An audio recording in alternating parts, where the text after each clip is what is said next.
kehendak Bapa itu menyembah Yesus atau kehendak Bapa menyalib Yesus, itu tertulis di mana? Di dalam Keluaran 23 nomor 7 nomor 8, jangan kau membunuh orang yang tidak bersalah. Jangan kau membunuh orang yang benar. Itu kehendak Bapa. Amsal 6 nomor 16, 6 perkara yang dibenci oleh Tuhan, bahkan 7 kekejian di dalam hatinya, yaitu menumpahkan darah orang yang tidak bersalah.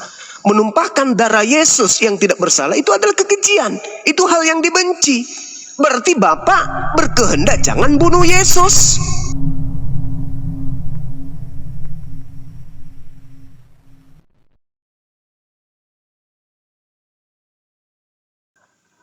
Hadis riwayat Tirmizi menyatakan bahwa Hajar Aswad ini adalah batu-batuan dari surga.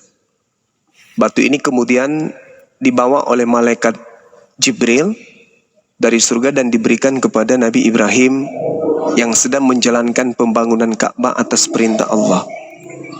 Kemudian, ya seperti itu. Oke, kalau misalnya berdasarkan apa yang disampaikan Bang Suma bahwa batu-batu itu dibawa oleh malaikat Jibril kepada Nabi Ibrahim, kalau dalam Kristen kami sebut Abraham, untuk membangun sebuah Baitullah, Ka'bah di sana, Ka'bah di sana. Artinya itu tidak bisa terlepas dari sejarah kepercayaan orang-orang Yahudi yang mengimani Taurat, kan? Dia juga mengimani bahwa Abraham itu adalah nabi terdahulu mereka, nabi nenek moyang mereka. Jadi kepemilikan untuk batu aduh susah sekali saya bilang. Hajar Aswad.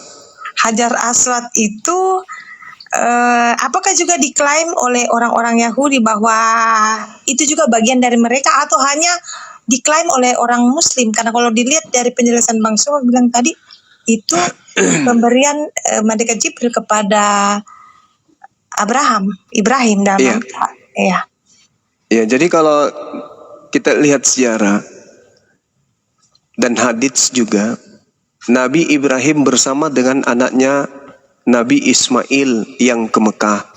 Sementara Nabi Ibrahim dengan anaknya Ishak itu ke Palestina.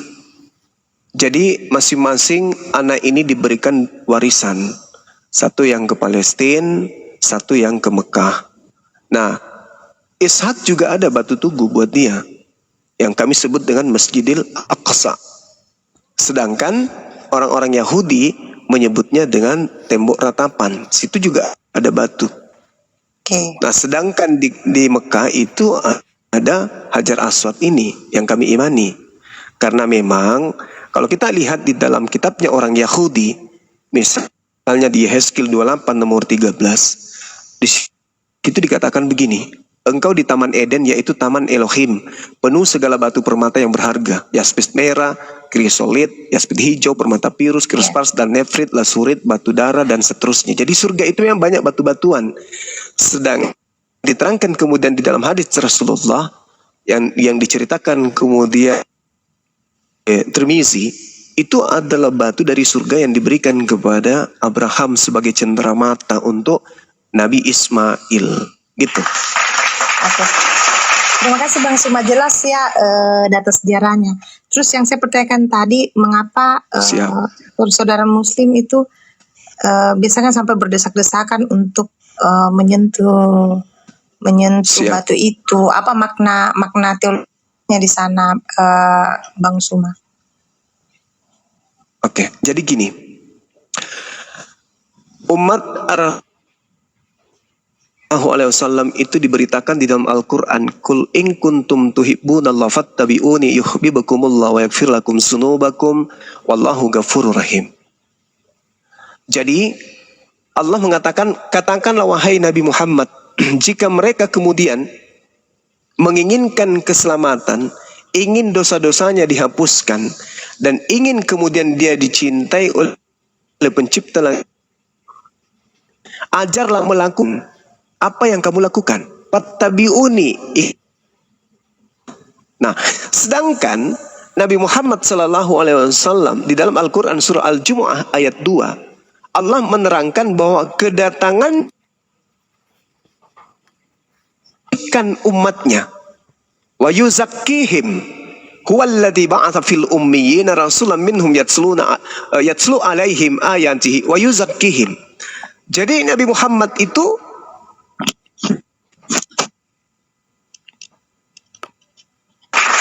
salah satu cara mensucikan manusia adalah menghapuskan dosa-dosa manusia. Dari manusia itu punya dosa harus dihapuskan. Nah, cara untuk menghapuskan dosa adalah mentaati perintah. Salah satu perintah adalah mengusap batu Hajar Aswad. Jadi bukan batunya yang menghapuskan dosa, tetapi melaksanakan perintahnya. Yaitu misalnya saya di Indonesia, saya kemudian datang dari Makassar ke Jakarta, Jakarta nyebrang sampai ke Arab sana untuk menyentuh batu itu. Perbuatan saya, pengorbanan saya, waktu, tenaga, pemikiran, materi yang saya keluarkan kemudian untuk menyentuh batu itulah yang menyebabkan saya mendapatkan upah penghapusan dosa. Sama seperti ketika saya bekerja. Saya bekerja mengangkat batu, memindahkan batu itu ke atas mobil truk. Saya mendapatkan upah duit. Bukan duit yang memberikan saya, bukan batu yang memberikan saya upah, tetapi pekerjaan saya menyentuh batu itu dan memindahkan batu itu ke mobil truk, itulah yang mendatangkan rezeki buat saya. Nah, sama seperti di Yesaya 6 nomor 6 sampai nomor 7. Ketika kemudian batu itu menyentuh mulutnya, maka dosa-dosanya dihapuskan. Coba Anda baca. Belum lagi kalau kita melihat di dalam Yosua 24 nomor 27.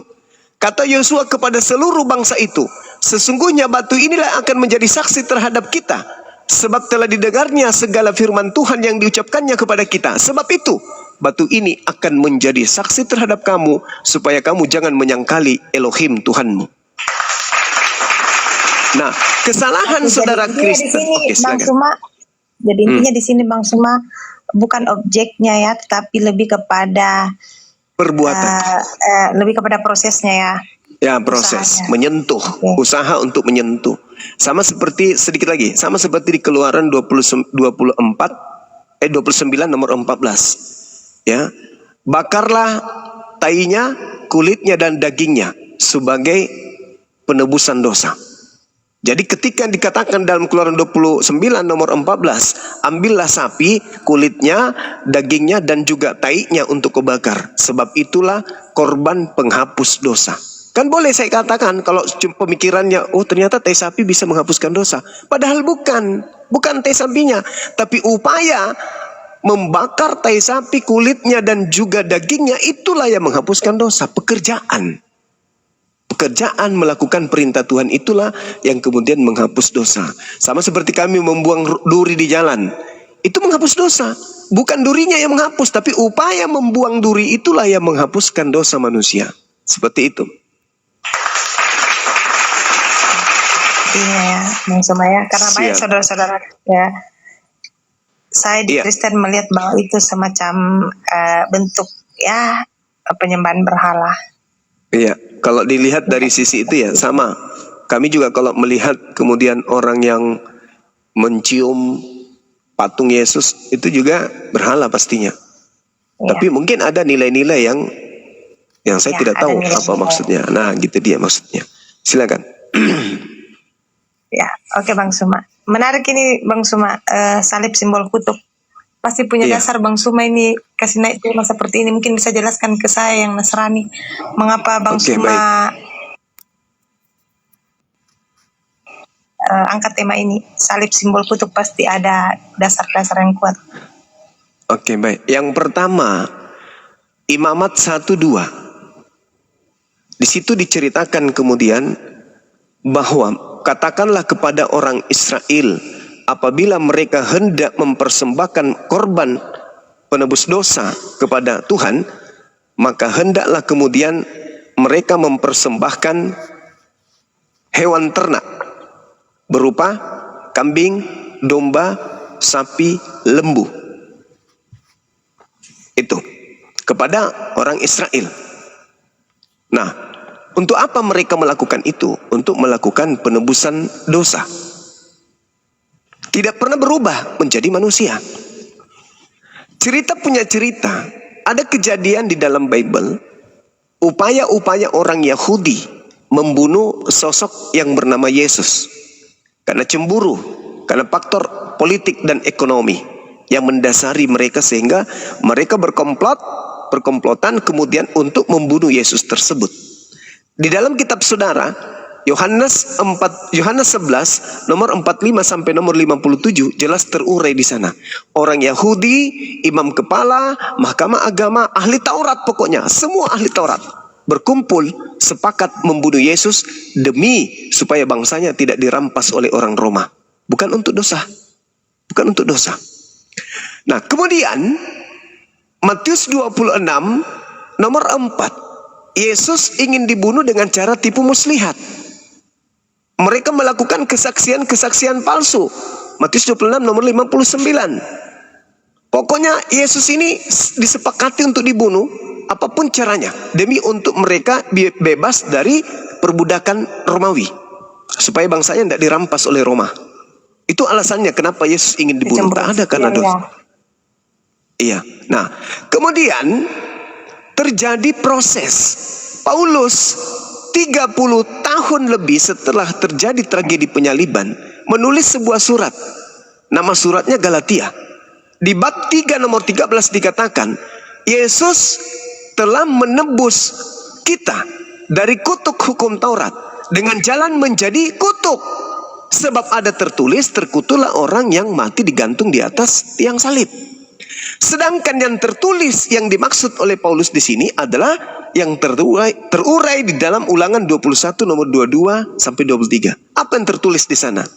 Apabila ada orang yang melakukan dosa yang sepadan dengan hukuman mati, lalu kau hukum dia, jangan kau biarkan mayatnya semalam-malaman.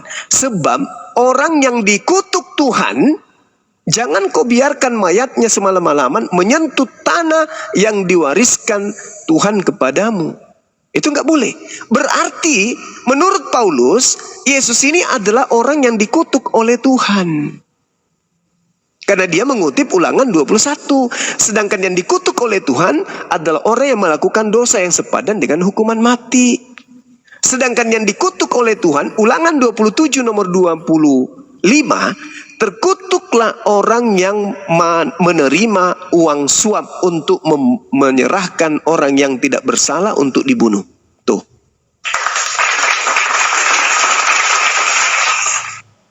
Berarti salib ini apa? Simbol kutuk. Karena Paulus sendiri mengatakan, Yesus telah menebus kita dari hukum Taurat dengan jalan menjadi kutuk. Jadi Yesus itu di atas salib itu kutuk dia menjadi kutuk. Dan Ulangan 21 nomor 22 23, salib itu simbol kutukan Tuhan. Oleh saudara Kristen kemudian justru salib dijadikan sebagai simbol keselamatan. Jadi kebalik. Tuhan menyalib orang karena orang itu dikutuk. Ulangan 21 nomor 22 23. Paulus mengiyakan. Galatia 3 nomor 13. Yesus dengan jalan menjadi kutuk. Berarti salib itu kutuk. Kenapa kutuk dijadikan simbol keselamatan? Itu loh, silakan.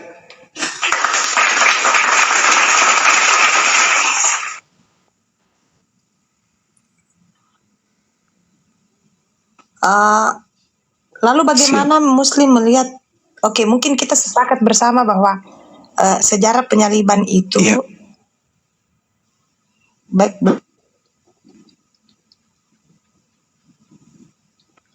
Ini ada nge-lag kayaknya. Istilahnya penjahat kelas kakap, di atasnya lagi penjahat ya. Saya bahasakan sederhana seperti itu Bang Suma. Orang-orang yang tidak bisa lagi ditolerir kesalahannya. Jadi lalu bagaimana dengan Muslim melihat sejarah perjalanan kehidupan Nabi Isa ketika, kan tadi Bang Suma bilang banyak orang yang kecemburuan sosial terjadi kan ketika Yesus hadir.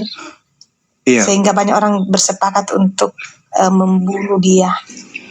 Lalu dalam pengetahuan saudara Muslim, bagaimana kisah kehidupan jaringannya. Terjadi kecemburuan sosial itu. Bagaimana bagaimana Ibu Mary nasib Isa bisa Al-Masih? geser dulu nggak? Ibu Mary dengar suara saya nggak? Bisa geser dulu. Jaringan Ibu Mary kurang baik, jadi Gurunda tidak menerima dengan baik. Geser dulu ya. Ya. Ya lanjut. Sudah. Ya. Iya. Saya boleh jawab? Sudah bisa Bang Suma? Boleh. Ya. Sudah ditangkap. Sudah. Pertanyaan saya. Iya.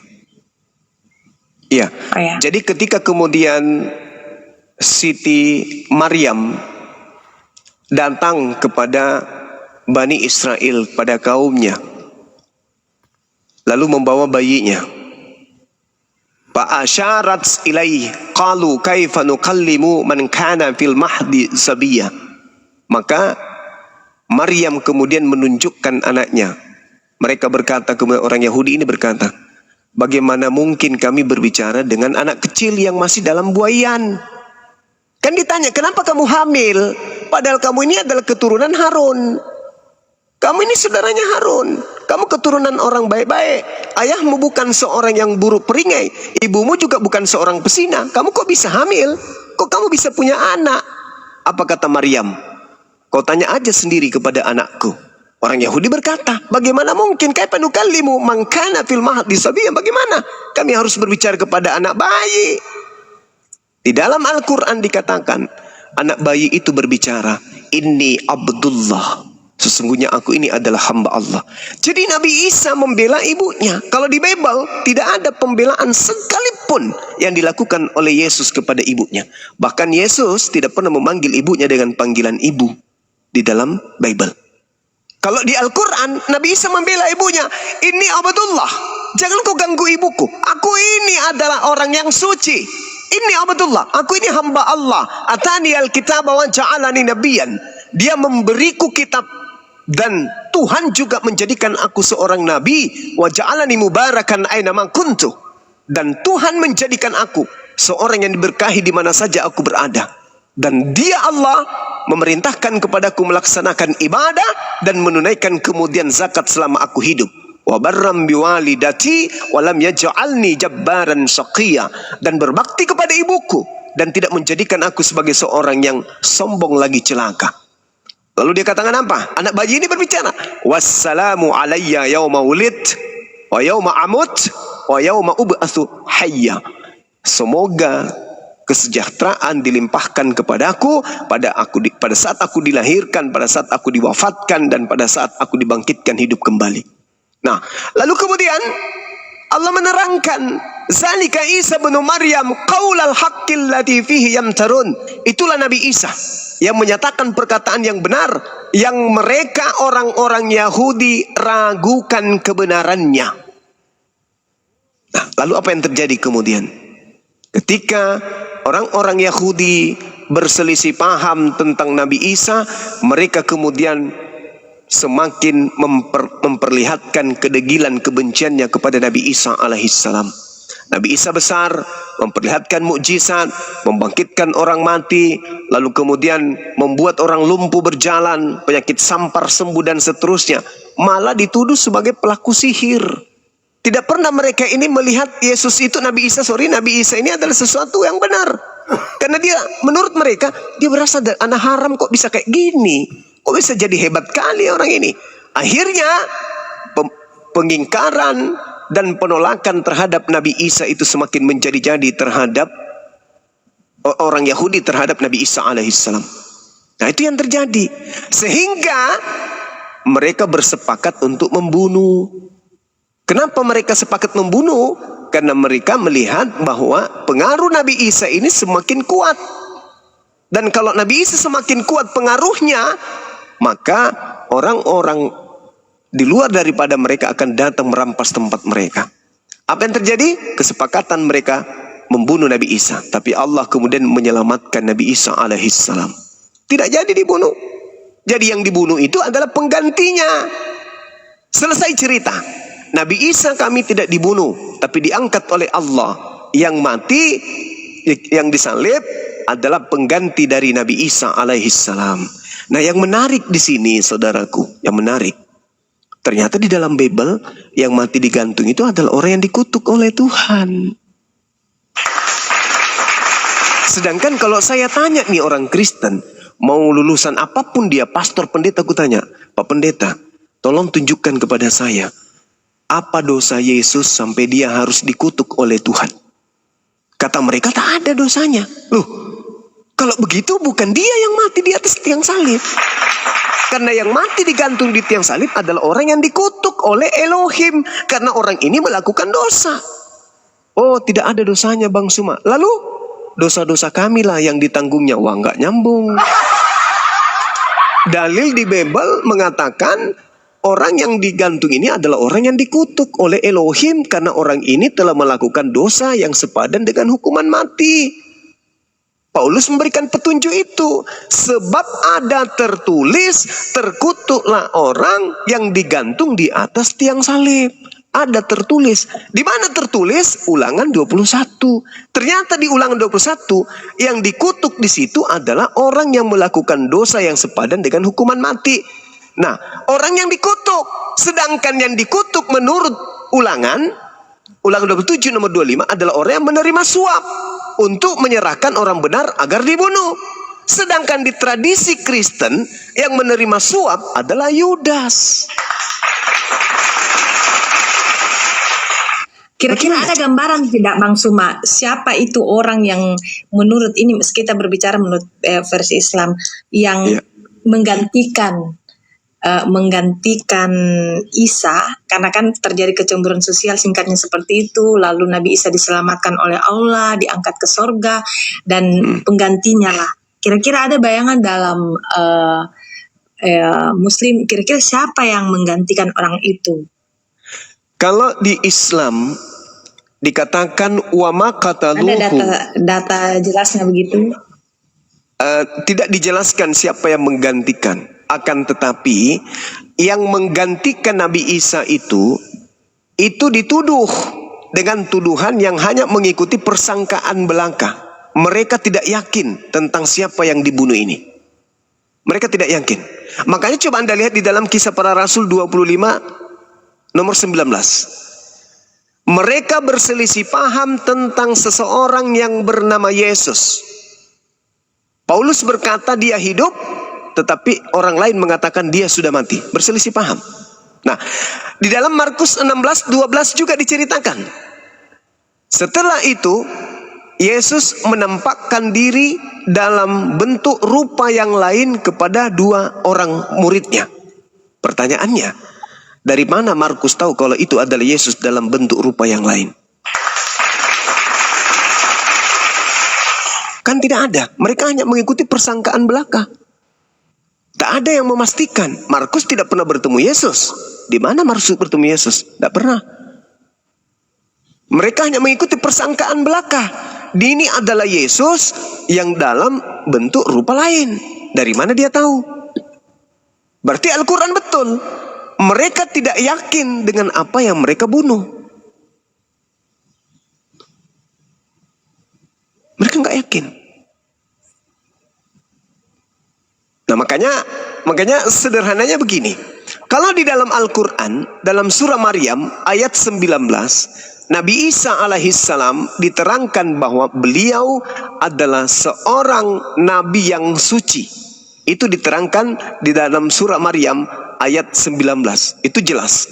Artinya, beliau dikatakan li'ahabalaki gulaman zakiyah, seorang anak laki-laki yang suci. Ini Nabi Isa. Sedangkan di dalam Bible, Kisah Para Rasul 4 nomor 30, Yesus adalah hamba yang suci. Sedangkan yang digantung adalah manusia yang dikutuk. Ini siapa ini? Yang dikutuk ini siapa? Ulangan 27 nomor 25, terkutuklah orang yang makan suap untuk menyerahkan orang benar untuk dibunuh. Ini siapa ini yang melakukan hal ini? Sedangkan kalau kita lihat di dalam Amsal 21 nomor 18, jelas sekali dikatakan orang fasik dipakai sebagai tebusan bagi orang yang benar, dan pengkhianat dipakai sebagai ganti orang yang jujur.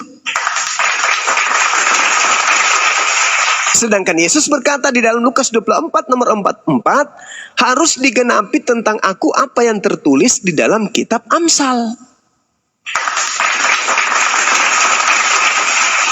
Orang fasik dipakai sebagai tebusan bagi orang benar, dan pengkhianat sebagai ganti orang yang jujur.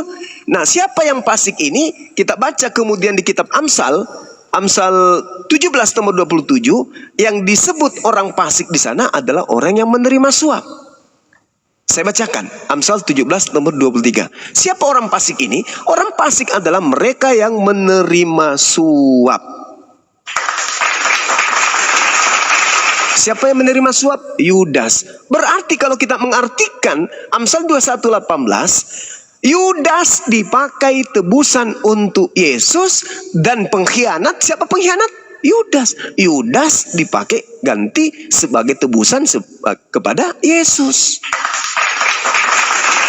Karena Yesus berkata di dalam Lukas 24 nomor 44, harus digenapi tentang aku apa yang tertulis di dalam kitab Amsal. Al-Quran betul, pengakuan Yesus betul. Yang salah Kristen, karena menyembah orang yang digantung terkutuk di atas pohon disalib. Makanya coba saudara saya ini, coba Anda baca di dalam Matius 7 nomor 22-23. Pada hari terakhir nanti banyak orang memanggil aku Tuhan. Bukankah kami bernubuat pakai namamu Yesus, bermujizat pakai namamu Yesus, mengusir setan pakai namamu Yesus? Oke, Apa kata Yesus? saya potong. Silakan. Silakan. Saya potong Bang Suma, maaf.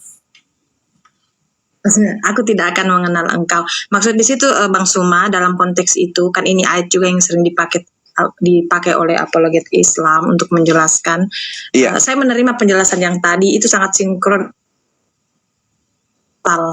Oke. Saya mencoba menarik benang merahnya. Saya menyimak secara mendalam, dan saya ini walaupun kita tidak bisa langsung mengklaim, tetapi ini dari penjelasan Amsal ke apa yang dikatakan oleh Yesus itu memang mendekati dengan Yudas, ya, mendekati dengan Yudas, karena pada saat itu hanya Yudas lah yang menerima suap, itu mendekati. Tapi kita juga tidak bisa mengklaim apakah itu betul-betul Yudas.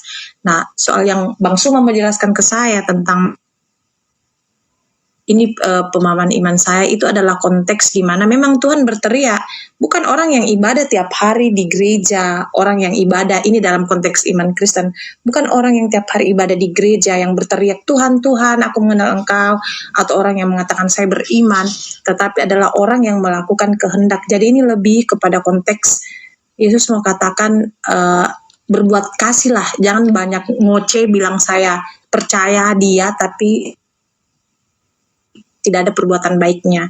Itu yang saya tahu. Bukan artinya bahwa di situ konteksnya kalau dilihat yang melakukan kehendak Bapakku, bukan berarti bahwa di situ penyangkalan Tuhan Yesus bahwa saya tidak mengakui engkau sebagai muridku. Itu yang saya pahami sih Bang Suma dalam konteks Matius 7 itu lebih kepada bukan orang yang teriak-teriak. Ya, berteriak-teriak bahwa saya percaya Tuhan, tetapi lebih kepada perbuatan baik, orang yang melakukan seperti itu. Dan saya rasa semua agama punya hal yang sama ya Bang Suma, bahwa bukan hanya kita katakan kita Islam atau kita Buddha, kita Hindu, kita Konghucu, tetapi orang yang melakukan kebaikan. Saya lebih kepada itu sih Bang Suma. Saya tidak mau berdebat di ayat itu. Makasih. Oke. Kalau saya sederhananya gini. Kan Yesus mengatakan, dari buahnya kamu mengenal mereka. Bukan setiap orang yang berseru kepadaku Tuhan, Tuhan. Artinya mendudukkan Yesus ini sebagai orang yang duduk di tempat yang istimewa. Bahkan Kristen mengistimewakannya menjadi Tuhan. Akan masuk ke dalam kerajaan surga. Melainkan dia yang melakukan kehendak Bapakku yang ada di surga. Nah, pertanyaan saya. Kehendak Bapa itu menyembah Yesus? Atau kehendak Bapa menyalib Yesus? Itu tertulis di mana? Di dalam Keluaran 23 nomor 7 nomor 8, jangan kau membunuh orang yang tidak bersalah, jangan kau membunuh orang yang benar. Itu kehendak Bapa. Amsal 6 nomor 16, 6 perkara yang dibenci oleh Tuhan, bahkan 7 kekejian di dalam hatinya, yaitu menumpahkan darah orang yang tidak bersalah. Menumpahkan darah Yesus yang tidak bersalah itu adalah kekejian. Itu hal yang dibenci. Berarti Bapak berkehendak jangan bunuh Yesus. Keluaran 23 ini nomor 7 nomor 8. Jangan membunuh orang yang tidak bersalah. Jangan. Itu kehendak Bapak. Dan kalau secara garis besar, ya, kehendak Bapak ini ibadah Minggu atau ibadah Sabtu. Kehendak Bapak makan babi atau jangan makan babi. Kehendak Bapak masuk ke sinagoge atau masuk ke gereja. Kehendak Bapak ini nyembah Yesus atau menyembah Bapak yang di surga. Semua dilanggar.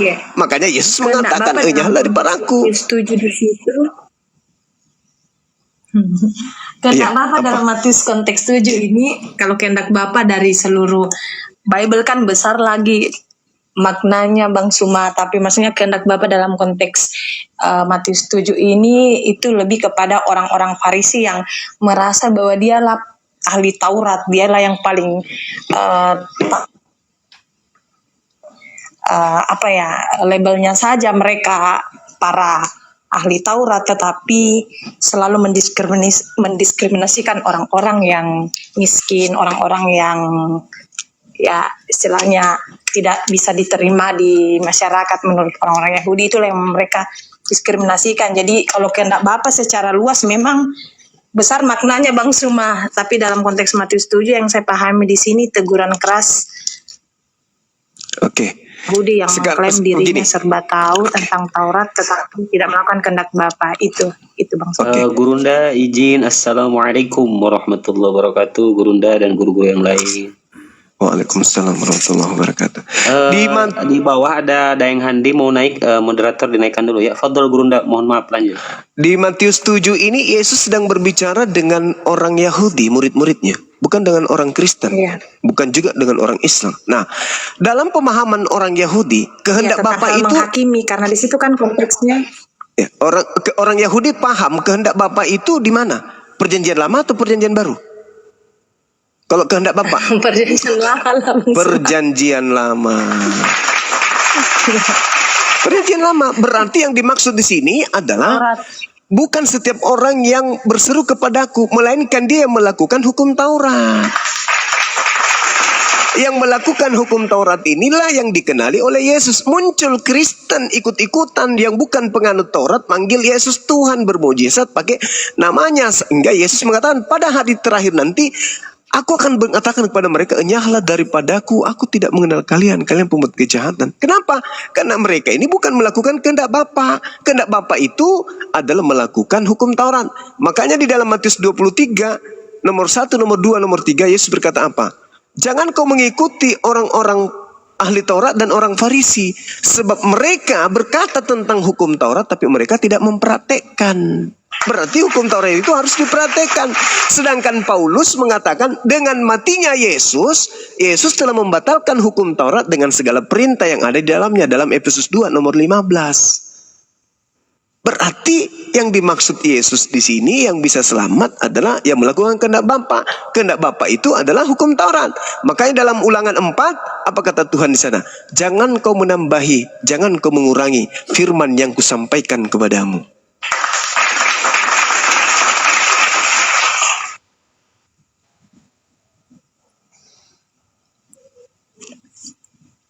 Ya, Ibu Mary. Ya Pak.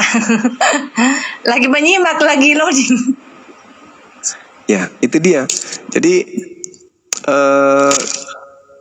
Yesus ini mengatakan hukum Taurat sama seperti ketika dia berkata di dalam Matius 5 tadi. Barang siapa yang meniadakan hukum Taurat meskipun yang paling terkecil. Ini kalau kita sikapi dengan akal sehat, Yesus berbicara kepada Bani Israel. Barang siapa yang meniadakan hukum Taurat meskipun yang paling terkecil dan mengajarkan kepada orang lain, maka dia akan menempati tempat terhina di dalam kerajaan langit. Apa tempat terhina itu? Neraka. Berarti tidak boleh menghilangkan. Nah, sedangkan kalau kita melihat apa yang dilakukan oleh Paulus, menghilangkan hukum Taurat, mengajarkan orang untuk tidak bersunat, Tapi apa yang terjadi dengan Paulus ketika dia kembali untuk ke Yerusalem setelah dia mengajarkan orang di luar Yerusalem untuk meninggalkan hukum Taurat? Apa yang Paulus lakukan? Coba saudara lihat di dalam Kisah Para Rasul 21 nomor 15 sampai nomor 26. Paulus bertaubat. Coba.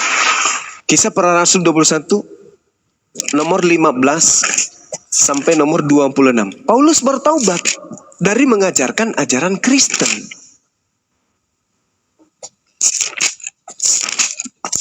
Ya, moderator jangan naikin dulu Kristen yang lain ya. Pertemuan Paulus dan Yakobus di Yerusalem. Ya, betul. Coba baca sampai nomor 26. Apa yang Paulus lakukan di situ? Bertaubat. Gila. Ayat 15 sampai ayat 26. Ada yang bisa bacakan supaya teman-teman yang lain dengar? ke rumah seorang yang bernama Ayat berapa, Gurunda? Ya, dari 15 sampai nomor 26.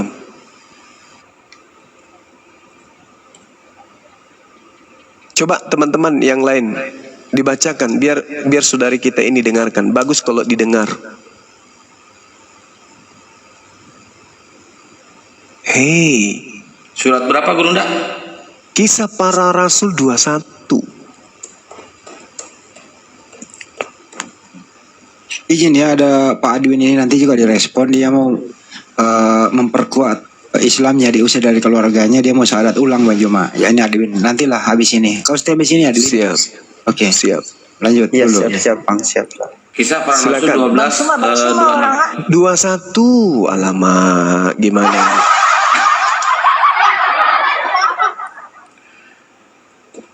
pecat asistennya itu Bang Suma, lama sekali. menceritakan bahwa Paulus pergi bersama 4 orang dan melakukan upacara penyucian diri bersama mereka pada keesokan harinya. Kemudian Paulus dan keempat orang tersebut masuk ke bait Allah untuk mengumumkan. Tidak bisa jadi dosen ini. Jadi gini, makasih Kang. Sesudah beberapa hari lamanya tinggal di Kaisarea, berkemaslah kami lalu berangkat ke Yerusalem. Bersama-sama dengan kami turut juga beberapa murid dari Kaisarea. Mereka membawa kami ke rumah seorang yang bernama Manason, dia dari Siprus. Dan sudah lama menjadi murid, kami akan menumpang di rumahnya. Ketika kami tiba di Yerusalem, semua saudara menyambut kami dengan suka hati. Pada keesokan harinya pergilah Paulus bersama-sama dengan kami mengunjungi Yakobus, semua penatua telah hadir di situ. Paulus memberi salam kepada mereka, lalu menceritakan dengan terperinci apa yang dilakukan oleh Tuhan di antara bangsa-bangsa lain oleh pelayanannya. Mendengar itu, mereka memuliakan Tuhan.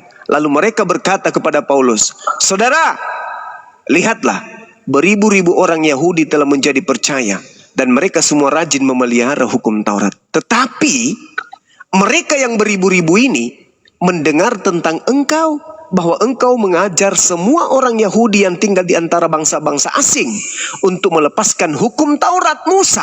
Sebab engkau mengatakan supaya mereka jangan menyunatkan anak-anaknya dan jangan hidup menurut adat istiadat kita." Jadi bagaimana sekarang? Tentu mereka akan mendengar bahwa engkau telah kembali kemari. Sebab itu, lakukanlah apa yang kami katakan ini. Di antara kami ada 4 orang bernazar. Bawalah mereka bersama-sama dengan engkau. Lakukanlah pentahiran dirimu bersama-sama dengan mereka dan tanggunglah biaya mereka. Sehingga mereka dapat mencukurkan rambutnya. Maka semua orang akan tahu bahwa segala kabar yang mereka dengar tentang engkau sama sekali tidak benar. Melainkan bahwa engkau tetap memelihara hukum Taurat. Tetapi mengenai bangsa-bangsa lain yang telah menjadi percaya, sudah kami tuliskan keputusan-keputusan kami, yaitu mereka harus menjauhkan diri dari makanan yang dipersembahkan kepada berhala, dari darah, dari daging binatang mati dicekik, dan percabulan. Pada hari berikutnya, apa yang terjadi? Paulus membawa orang-orang itu serta dengan dia, dan Paulus mentahirkan diri bersama-sama dengan mereka. Lalu Paulus masuk ke bait Allah untuk memberitakan, bait Tuhan untuk memberitahukan bahwa bila mana pentahiran akan selesai dan persembahan akan dipersembahkan untuk mereka masing-masing. Tuh, Paulus bertobat. Paulus kembali ditahirkan. Beliau kembali dibaptis. Dikembalikan, ditahirkan, disucikan. Lalu Paulus kemudian mempersembahkan persembahan. Persembahan apa yang dilakukan oleh orang Yahudi ketika dia mempersembahkan? Hewan. Bahkan orang-orang yang sudah terlanjur kemudian mendengarkan tentang Paulus mengajarkan supaya tidak bersunat, apa kata imam-imam? Segala kabar yang mereka dengar tentang engkau sama sekali tidak benar, melainkan bahwa engkau tetap memelihara hukum Taurat. Paulus mengikuti. Berarti Paulus ketika kembali ke Yerusalem, Paulus bertobat dari ajaran Kristen. Itu fakta. Itu tertulis di Bible. Berarti yang terjadi selama ini Paulus memprank orang-orang Roma, orang-orang Yahudi, orang-orang Romawi. Sedangkan orang Romawi juga punya kepentingan. Apa itu? Mereka harus melanjutkan ritual kepercayaan nenek moyang. Apa itu? Pesta Minggu, Natalan, nyembah kepada Tuhan dewa-dewa mereka. Maka Yesuslah dijadikan sebagai Tuhan dewa mereka kemudian. Diterimalah surat-surat Paulus. Itulah yang terjadi. Makanya orang Yahudi menganggap orang Kristen ini bidat, najis, tamak. Orang yang najis, orang Kristen ini dianggap Abu Dasarah. Mereka adalah orang-orang di luar daripada pemahaman Yahudi, orang yang sesat. Begitu ceritanya. Datanglah Islam untuk meluruskan ajaran Nabi yang dibengkokkan. Seperti itu adanya. Begitu saudariku. Lanjut, Bang Handi silakan. Allahu Akbar. Ikhwan Pillah ini Komal kelap-kelip di tap-tap ya. Jangan sampai rungkat Ikhwan Pillah. Kelip. Lanjut, Deng. Deng Handi silakan. Selesai dulu sama Meriati dulu. Belum. Oke, Bang Suma, terima kasih. Siap. Bang, Iya, gimana? Sinyalnya bermasalah Ibu Mary. Bang Suma asli mana, Bang Suma? Saya orang Makassar. Kita iya? Oh, Orang Toraja kita. Toraja. Ah, Susisia Kipale. Susisia bisa tahu. Arromi. Saya dari Toraja, Bang Suma, Mangkendek, berdomisili di Makassar. Sangala.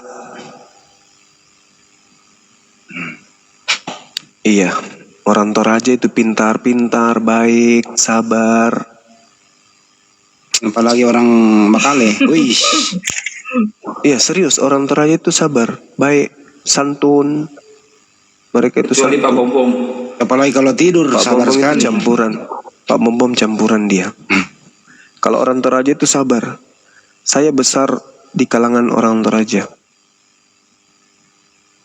Pantasan Banyuma kalau malam pakai sarung. Kalau saya orang Toraja yang besar di kalangan budaya Makassar, Bang Oh, Suma. iya.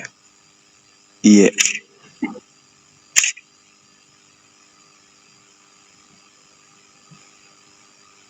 Meriati ini masih Kristen kah? Kristen. Katolik berarti ya? Kristen Protestan. Oh, Protestan. Iya. Iya. Nggak ada rencana Meriati? Ada rencana nggak? Rencana apa nih, Bang? Rencana menikah. Pasti adalah. Rencana. Ya, lanjut bertanya lagi Bu Mary. Silakan. Keluarin semua unek-uneknya. Masih dipikirkan, Bang. Iya. Kalau konsep ketuhanan di Muslim itu saya nggak usah pertanyakan lagi, Bang, karena saya sudah. Nggak paham. Iya, tinggal yang saya ini, yang saya lagi teliti tentang bagaimana keberadaan Nabi Muhammad ini. Beli kitabnya langsung, Sirah Nabawiyah. Ada dikasih teman Ustadz ini, tapi belum sempat dibaca-baca, Bang. Iya, baca Maki. Bagaimana kemudian bangsa Arab itu, bangsa jahiliyah itu bisa berubah frontal kayak begitu. Bangsa jahiliyah tiba-tiba bisa berubah oleh satu orang saja bernama Nabi Muhammad. Dan hukum-hukum yang dibawa kemudian kepada bangsa jahiliyah ini itu bisa diterapkan. Dan setelah beliau pergi meninggalkan dunia, hukum-hukumnya tidak dihilangkan, tidak ditinggalkan. Tetap sampai hari ini. sampai hari ini tetap tidak pernah berubah. Oh ya, Bang Suma, Siap. terpikirkan satu pertanyaan. Karena sudah terlanjur menyebut nama Nabi junjungan besar saudara-saudara Muslim Nabi Muhammad. Iya. Itu kan Nabi Muhammad memang berada di sekitar bangsa Arab ya untuk menyampaikan pesan-pesan. Siap. Maya, singkatnya Siap. begitu. Iya. Iya, tapi ya saya juga hanya meneruskan apa yang saya dengar. Saya tidak punya data untuk itu. Nanti Bang Suma yang luruskan. Iya.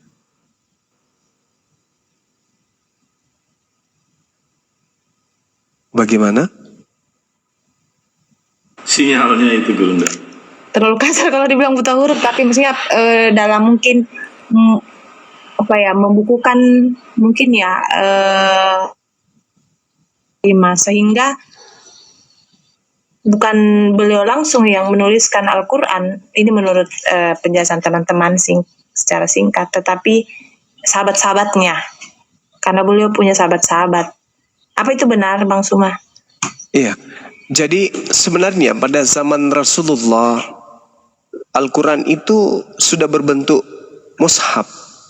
Diceritakan di hadis riwayat Bukhari nomor 2990, hadis riwayat Muslim 1869, bahwa mushaf itu sudah ada pada zaman Rasulullah.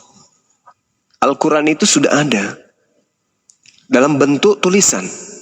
Nah, sehingga Rasulullah mengatakan apa di dalam Al-Quran? Huzu Al-Quran min arba'ah. Ambillah Al-Quran dari 4 orang sahabatku. Abdullah bin Mas'ud, Salim Mu'az bin Jabal, dan Ubay bin Ka'ab. Nah, sedangkan Al-Quran itu ketika disampaikan oleh Rasulullah, tradisi penyampaiannya itu lisan.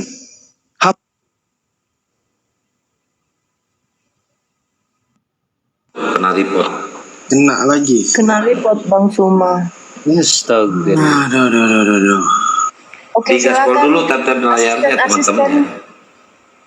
Mungkin bisa membantu Bang Suma menjelaskan. Ya biar nggak bias, biar Gurunda aja, Bang Juma aja yang menjelaskannya Bu ya. Sabar dulu ya. Nanti naik lagi dia akunnya banyak, ada 334.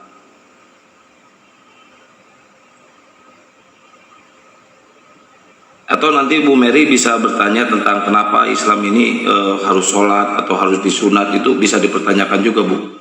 Insya Allah bisa dijelaskan. Soal itu kalau konsep itu enggak usah Bang. Udah tahu ya? Saya lebih tertarik untuk mencari identitas Nabi Muhammad, mengapa dia punya. Dia kan kalau diketik di Google itu muncul manusia yang sangat berpengaruh di dunia, muncul namanya yang pertama. Jadi pasti orang punya rasa penasaran mengapa dia punya pengaruh seperti itu. Padahal kalau dipikir latar belakang pendidikannya dia tidak seperti Paulus yang terpelajar. Dia dapatkan, tetapi kenapa bisa dia mengingat begitu? Maksudnya secara manusia begini kan Pak, hitung-hitungnya saya begini. Pesan yang kita dengar hari ini 2 jam kemudian ketika kita mau teruskan ke orang lain itu belum tentu bisa sama titik komanya begitu. Nah, Nabi Muhammad kan juga adalah manusia yang sama seperti kita, punya mata 2, telinga 2, pikiran seperti itu. Tetapi kalau saya seorang yang bukan Muslim mempertanyakan itu, kenapa bisa terbukukan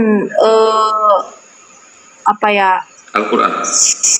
pesan-pesan Allah itu secara detail, sedangkan dia punya keterbatasan. Dan wajarlah juga misalnya kalau ada orang-orang non-Muslim yang katakan, tidakkah itu buatan karangan-karangan tulisan sahabat-sahabatnya pada saat itu, bisa jadi ada tambahan atau ada yang dikurangi. Ini pikiran saya sebagai itu, makanya saya mau penjelasan. Begini punya kemampuan seperti bagaimana. Santang ya, mungkin tadi yang jawaban yang tadi biar dilanjutkan sama Gurunda Zuma, benar kata Akhi Kian Santang biar tidak bias. Tapi sedikit Mbak Meria ya. Sebenarnya sudah menunggu Gurunda dan Gurunda sudah datang. Lanjut Gurunda, tafadhol. Oke, baik. Iya. Jadi kalau dalam pengajaran Quran sahabat dari Rasulullah itu ada yang disebut ijazah dan wasimaan. Apa itu? Ijazah setoran dan semaan. Jadi praktiknya adalah seorang guru membaca ayat suci Al-Quran, murid mendengarkan dengan seksama. Setelah sang guru selesai membaca, murid membaca ulang yang dibaca oleh gurunya. Nah, ketika ada kesalahan, maka pasti akan diluruskan. Al-Quran diwahyukan selama 22 tahun kurang lebih. Waktu yang sangat cukup kemudian untuk menghafalkan Al-Quran. Dan yang menghafal itu bukan cuma 1-2 orang. Hampir seluruh sahabat. Sedangkan hari ini, anak-anak Islam bukan sahabat Rasulullah. Bisa menghafal Quran, ada yang 3 tahun. Bisa menghafal sampai 30 juz. Apalagi mereka orang-orang Arab, orang-orang cerdas.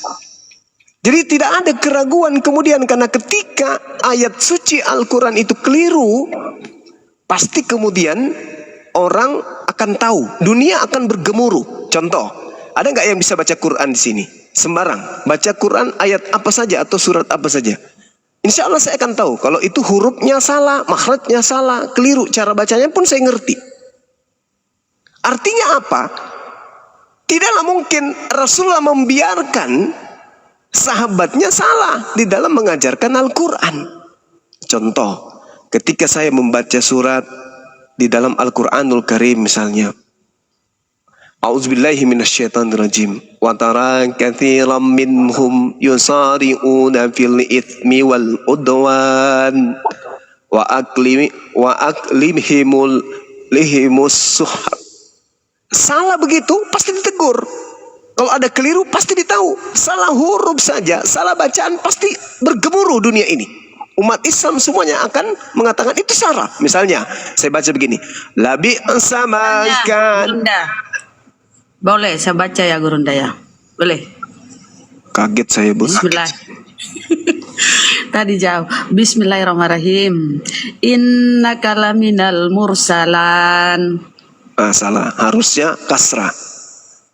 Nah, betul. Bacaan bawah. Mursalin. Pasti ketahuan. Pasti ketahuan. Tidak bisa tidak. Makanya Al-Quran itu dikatakan inna nahnu nazzalna dzikra wa inna lahu lahafizun. Aku Tuhan yang mewahyukan Al-Quran dan aku juga yang akan menjaganya. Makanya tidak bisa keliru.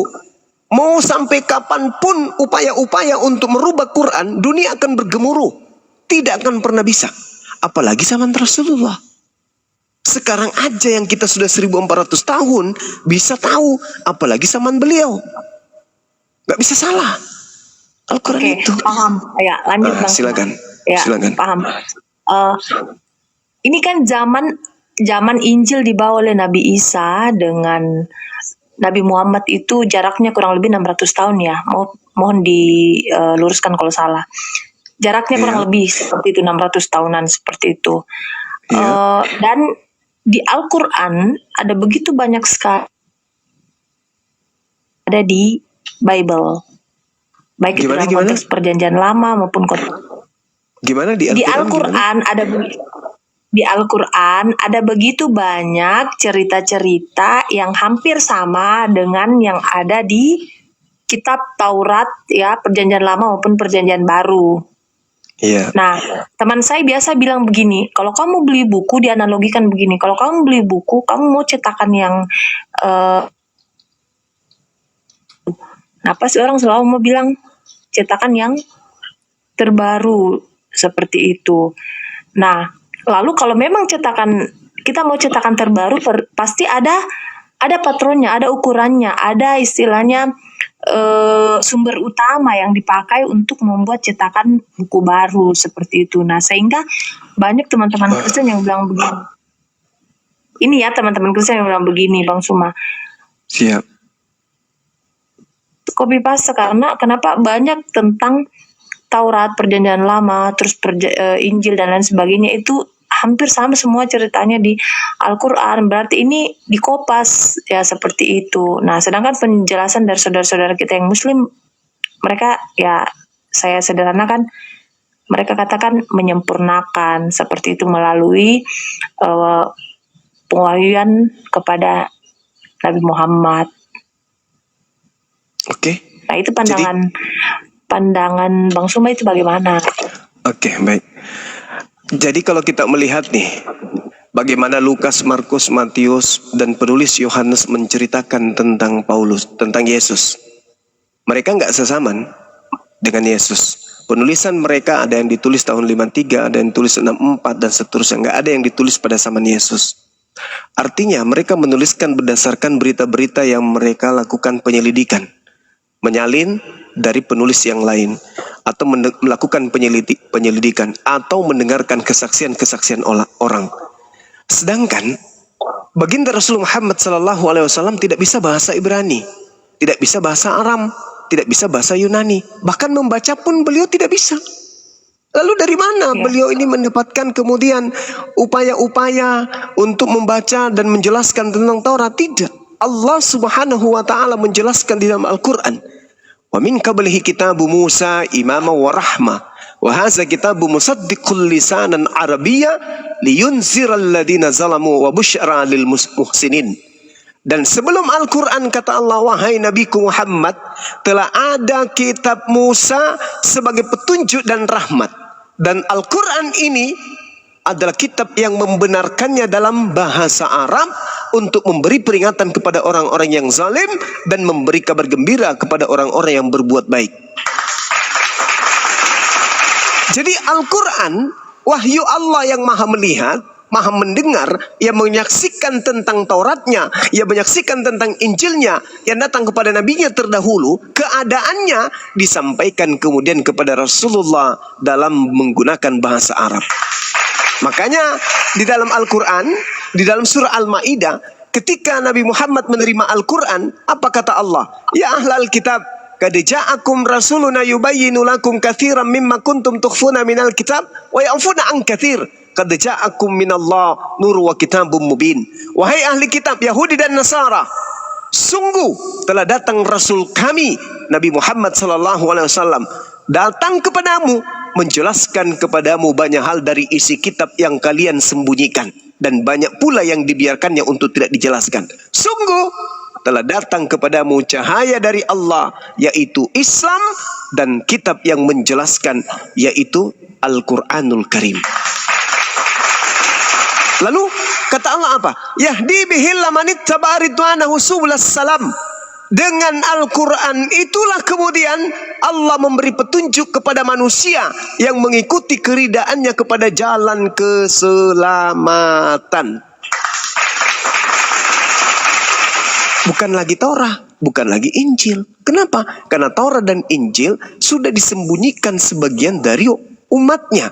Sekarang kalau kita mau jujur-jujuran, saudara Kristenku yang saya kasihi, apakah yang kalian pegang itu adalah Tauratnya Nabi Musa? Apakah yang kalian pegang itu adalah kitabnya Yesus? Kalau mau jujur, sudah pasti bukan. Bukan Tauratnya Musa dan bukan kitabnya Nabi Isa. Inilah yang diterangkan oleh Al-Quran. Yahdi bihil lamanit tabaridwanahu subulas salam. Wahai ahli kitab, pemegang Taurat dan pemegang Injil, Allah memberi petunjuk kepada kalian dengan mengikuti keridaannya kepada jalan keselamatan. Dengan Al-Quran, Allah mengeluarkan orang dari gelap gulita kepada cahaya dengan izinnya dan mendapatkan petunjuk jalan yang lurus. Kita mau baca kitabnya Nabi Musa, tak ada. Kitabnya Nabi Daud, tak ada. Kitabnya Yesus, Nabi Isa, tak ada. Mana kitab itu? Sedangkan Markus, Matius ini hanyalah penulis-penulis yang menuliskan tentang peristiwa-peristiwa yang terjadi pada masa Yesus dan murid-muridnya. Yesus ceritanya dengan Tuhannya dan dengan umatnya. Terus kitabnya mana? Tak ada. Yang sampai pun di Indonesia hanya terjemahan. Sedangkan terjemahan itu adalah bukan firman Tuhan. Apa buktinya? Terjemahan bisa dikoreksi, terjemahan bisa direvisi. Sedangkan firman Tuhan tidak bisa dikoreksi, tidak bisa direvisi. Nah, ini yang dialami oleh kitabnya saudara Kristen. Kenapa bisa direvisi? Kenapa bisa dikoreksi? Karena bukan firman Tuhan, hanya terjemahan. Itu pun terjemahan dari buku-buku hasil penyelidikan orang-orang yang tidak dikenal. Alhamdulillah Al-Quran hadir kemudian sebagai penunjuk jalan menuju kepada jalan keselamatan. Seperti itu. Silakan yang lain.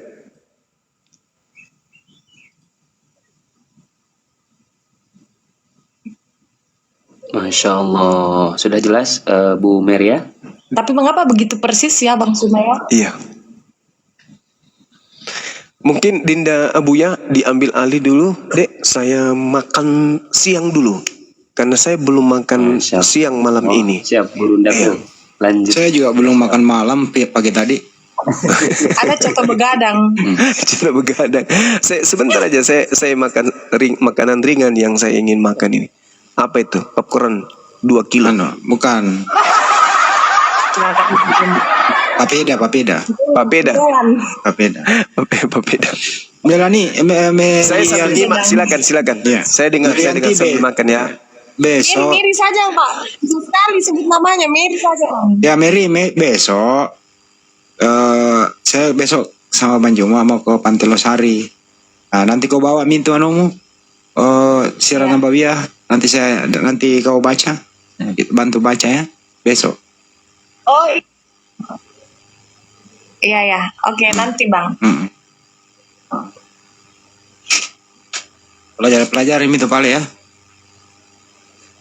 Ini dikasih teman Ustadz tapi dia kasih saja, baru dia ndak mampu bedah dengan saya, takut katanya. Nggak baca-baca dulu. Iya Bang. Bang siapa ini? Dengkule. Oh Dengkule. Di mana dia tinggal, Deng? Di Perumnas. Sama Late. Dekat aja berarti rumahku Pernah Santang Ki. Bukan. Tamalate tiap hari kali lewat Tamalate ke pasti, ini Selan. pasti kau lewat. Iya kalau kau ke Antang. Tamalate tuh 20 hampir tiap hari saya lewat sana Bang. Ya pasti jalan utamamu ya. Ada. Saya panggil dulu pale itu, Pak Adwin. Dan utamaku Pak Adwin, gimana?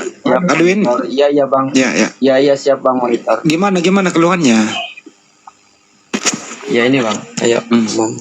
Ini saya kan temennya Bang Edwin. Yang tadi saya bilang saya baru mu'alaf, cuman jujur aja bimbang gitu masalah berpindah agama ini. Kenapa? Ya awalnya ya memang jujur aja cobaan bertubi-tubi lah saat saya masuk ke Islam gitu aja. Ingin Dulu syahadat di mana? di Jogja. Dipaksa atau tidak? Tidak ada paksaan karena saya sadar sendiri. Sudah dapat sertifikat? Belum dapat. Nah, sekarang keluhannya apa? Ingin mengeratkan dan ingin menguatkan lah bahwa saya itu benar-benar sudah Islam gitu aja. Keluarga gimana? Daeng, ini KTP-nya apa emangnya Daeng? Mohon maaf. KTP sekarang masih Kristen? Masih. Coba kirim ke saya. Kristen Protestan masih. Ya kirim ke saya, kan AWA-nya sudah ada sama saya. Kirim ya. Oh iya, nanti kalau saya pulang ke kos nanti saya fotoin. Saya lagi di tempat Bang Edwin ini sana. Oh iya. Terus keluarga gimana? Masalah keluarga? Iya. Keluarga tidak mau menerima. Sampai sekarang saya jujur aja saya diusir dan orang-orang kampung pun benci saya karena waktu saya mu'alaf saya bilang di depan gereja bahwa saya sudah pindah dari Kristen ke Islam dan saya disuruh menjelaskan kenapa kamu meninggalkan Tuhan. Maaf Yesus gitulah, meninggalkan Yesus. Iya Pak Buya, terangin dulu Pak Buya. Dan saya jelaskan ternyata di situ ada sekitar 17 orang kah ikut saya masuk Islam gitu aja. Dan saya dibenci di kampung juga. Di mana kampungnya Mas? Denpasar, Bali. Oh, Bali. Sekarang posisi mana? Di Kalimantan Timur, Samarinda, Balikpapan? Samarinda. Oh, Samarinda. Kamu nyawopong itu. Gimana ini Bang Abuya kalau gini solusinya? Sebenarnya gini, Daeng ya. Saya mau bertanya kepada Pak Adwin. Ketika dulu Anda bersyahadat, Anda sudah benar-benar dari hati meyakini bahwa Enggak ngeprank ini. Entar dulu, ini enggak ngeprank, ini di rumahnya umat Islam, lagi transit dia. Betul? Oh iya. Iya betul. Ya, lanjut. Masya Allah, ya lebih baik itu, Daeng. Tajdidul iman itu sangat dianjurkan. Jadi memperbarui keimanan, dan tadi beliau juga berkata bahwa supaya lebih kokoh atau lebih kuat. Bahkan kan KTP-nya masih Kristen juga, dan nanti bisa diurus sama Daeng Handi, dibuatkan sertifikat. Jadi tidak ada salahnya, Daeng.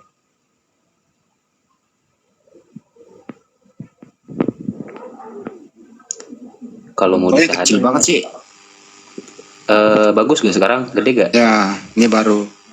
Iya, kalau mau disyahadatkan ya bagus, meskipun memang dulu mungkin pernah bersyahadat, tetapi tajdidul iman, memperbarui keimanan itu dianjurkan, dan bagus hukumnya, sehingga tidak ada masalah. Apalagi KTP dia kan masih Kristen juga, dan nanti sama Daeng Handi diproses sertifikat mualafnya, mungkin seperti itu, Daeng.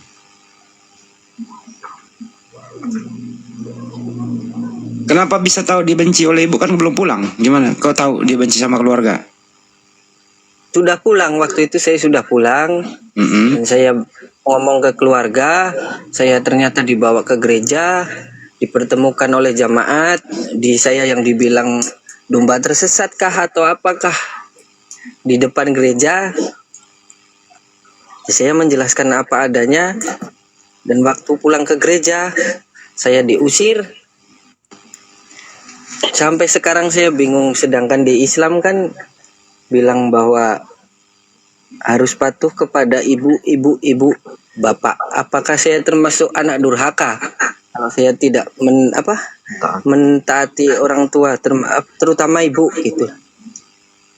Silakan Bang Abuya, suaranya ditambahin dikit Bang Abuya. Masya Allah, siap, Daeng. Begini Pak Adwin ya, memang banyak sekali firman Allah di dalam Al-Quran. Kita sebagai manusia harus sangat menghormati, menghargai kedua orang tua. Di antaranya Allah berfirman, Bismillahirrahmanirrahim, وَوَصَّيْنَا الْإِنسَانَ بِوَالِدَيْهِ حَمَلَتْهُ أُمُّهُ وَهْنًا عَلَى وَهْنٍ وَفِصَالُهُ فِي عَامَيْنِ أَنِ اشْكُرْ لِي وَلِوَالِدَيْكَ إِلَيَّ الْمَصِيرُ. Di sana Allah menjelaskan bahwasanya intinya Allah memerintahkan kepada kita harus bersyukur kepada Allah. Anishkurli, bersyukurlah kalian kepadaku, wali walidai, dan kepada kedua orang tua. Karena di sana menjelaskan tentang perjuangan seorang orang tua dari mulai melahirkan, atau dari mulai mengandung sampai melahirkan, mendidik kita, mengurus kita dari kecil sampai besar. Sungguh tulus kasih sayang kedua orang tua, sehingga kita sebagai anak itu harus berbakti kepada mereka. Bahkan di ayat yang lain Allah berfirman di surah Al-Isra ya, wala taqul lahuma uffi wala tanharhuma wa qul lahuma qawlan karima. Kita sebagai anak saking harus menghargai kedua orang tua, jangan sampai menyakiti hatinya, bahkan bilang penolakan ya, seolah-olah kepada orang tua itu tidak boleh. Tetapi ingat saudara, kita harus taat kepada manusia yang kita hargai, yang kita hormati, termasuk kedua orang tua, ketika perintahnya tidak bertolak belakang dengan aturan Allah, dengan syariat Islam. Maka la ta'ata li makhlukin fi ma'siyatil khaliq. Tidak ada taat kepada makhluk ketika perintahnya menyuruh maksiat kepada Allah. Apalagi ini masalah akidah, masalah keimanan. Maka di sana kita tidak bersalah ketika membantah atau tidak taat kepada kedua orang tua. Cuman tetap meskipun Anda nanti menjadi seorang muslim, tetap Anda harus berbakti kepada kedua orang tua, harus berbuat baik, perlihatkan akhlak etika, sopan santun sebagai seorang muslim. Jadi dakwah para mu'allaf itu sebenarnya seperti itu, terutama kepada keluarga apalagi orang tua. Jadi jangan terlalu banyak bicara, tapi perlihatkanlah sikap kita yang dulu mungkin kita di Kristen banyak kekurangan, kecerobohan, kelalaian. Maka ketika kita sudah menjadi muslim, maka perlihatkan akhlak baik sebagai seorang muslim. Karena Rasulullah tidak pernah mencontohkan akhlak jelek. Semua yang dicontohkan oleh Rasul itu akhlaknya baik. Bahkan di Al-Quran Allah berfirman, "Fashhadu bi anna muslimun." Saksikanlah, ini saya seorang muslim. Jadi muslim itu harus pede ya, akhi Adwin. Tidak seperti yang sebelah gitu, ditanya agama muter-muter gitu kan, kadang nggak pede. Muslim harus pede, inilah muslim, saya muslim, dan perlihatkan akhlak yang baik. Mungkin seperti itu Deng, wallahu a'lam. Nah, bisakah saya mualaf itu untuk Kamu dulu memeluk Islam di syahadat dulu, Win. Kamu belajar atau bagaimana kok bisa memeluk Islam? Belajar baca-baca sih. Nggak ada yang maksa ya? Nggak ada satupun. Keluarga kamu Kristen semua? Kristen semua, Protestan semua. Baru kamu saja yang Islam ya? Iya. Siapa dulu yang mandu syahadat? Di Jogja apa di Bali? Di Jogja. Oh, kamu kuliah di sana? Waktu itu kerja di Jogja. Terus ketemu, ya namanya lingkungan kan, diceritain, dinasihatin bahwa agama itu gini. Terus saya pelajari, beli buku. Ternyata mungkin alhamdulillah dapat hidayah. Sebenarnya ya mimpi juga sih. Dari mimpi juga saya yakin Islam itu agama benar gitu.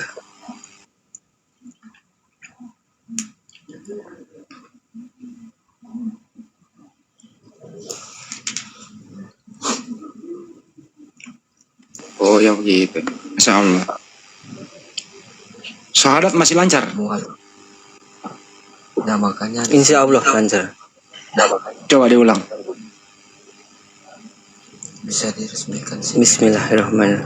Asyhadu alla ilaha illallah wa asyhadu anna Muhammadan abduhu wa rasuluh.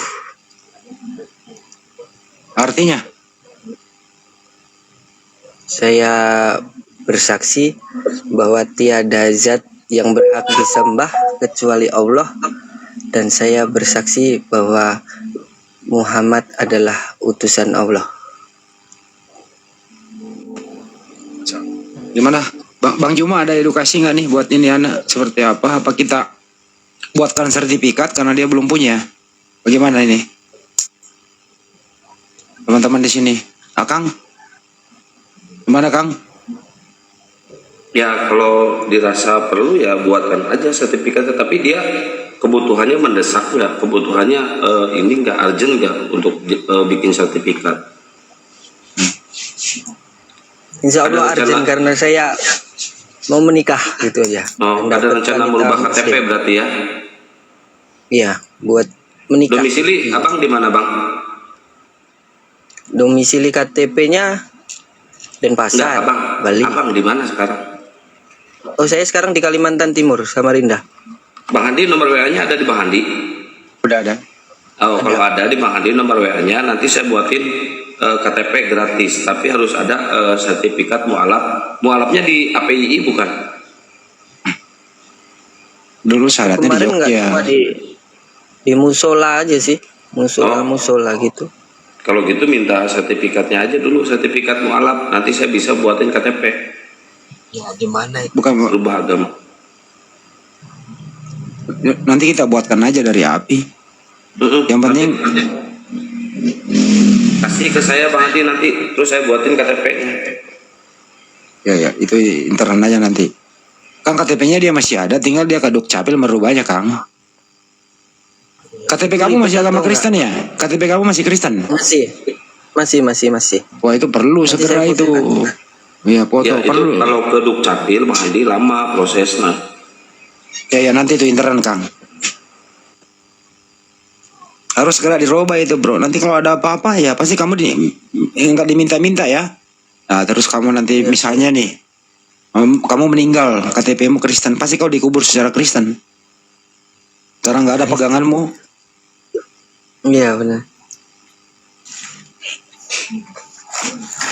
Tapi begini, Deng, Pak Dwi, ketika Anda sudah benar-benar dari hati dan akal sehat Anda memilih Islam, saya sarankan sama Anda, jangan setengah-setengah. Karena Allah sendiri berfirman di dalam Al-Quran, Bismillahirrahmanirrahim, Ya ayyuhalladzina amanu udkhulu fis-silmi kaffah wala tattabi'u khutuwatis syaitan innahu lakum aduwwum mubin. Hei orang-orang yang beriman, ya ayyuhalladzina amanu udkhulu, masuklah kalian, fisilmi, di dalam keislaman, kafah, secara menyeluruh. Jadi jangan setengah-setengah saudara. Maka ketika Anda sudah benar-benar meyakini agama yang benar adalah Islam, maka apapun yang sudah menjadi aturan syariat-syariat Islam, Anda harus berusaha untuk menjalankannya. Ya terutama dalam rukun Islam dulu. Setelah syahadat, itu yang kedua sholat. Maka Anda harus berusaha untuk menjaga sholat, terutama sholat yang wajib, yang 5 waktu. Ini dulu yang harus Anda jaga. Dan nanti kedepannya tidak lama lagi ya, kita masuk bulan suci Ramadan, yang mana bagi umat muslim wajib berpuasa selama 1 bulan. Nah itu masuk juga rukun Islam. Syahadat, sholat, zakat, untuk orang yang nisob ya, yang sudah mencapai batas wajib zakat gitu, orang-orang yang kaya lah istilahnya. Dan nomor 4 puasa. Nah puasa ini sama juga untuk orang yang mampu gitu kan, yang mampu berpuasa dalam artian dia tidak sakit dan ada alasan yang lainnya. Dan yang terakhir yang nomor 5 ibadah haji. Nah ibadah haji juga manis tato'a ilaihi sabila, orang yang kuat, yang mampu. Dalam arti kuat di sini, mampu di sini dalam segi ekonominya, fisiknya. Tetapi dalam sholat tidak ada alasan. Selagi kita masih hidup, maka sholat bagi umat muslim itu wajib hukumnya. Bahkan lagi sakit pun wajib sholat yang 5 waktu. Karena ada rukhsah, ada keringanan. Ketika tidak mampu sambil berdiri, maka bisa sholat sambil duduk. Ketika tidak mampu sambil duduk, maka bisa sholat sambil berbaring. Bahkan ketika sudah tidak bisa, dengan cara berbaring, dengan cara isyarah. Nah, pokoknya selagi masih hidup, sholat tidak ada alasan untuk meninggalkan sholat. Mungkin seperti itu Pak Adwin ya. Jadi muslim yang kafah, menyeluruh, jangan setengah-setengah.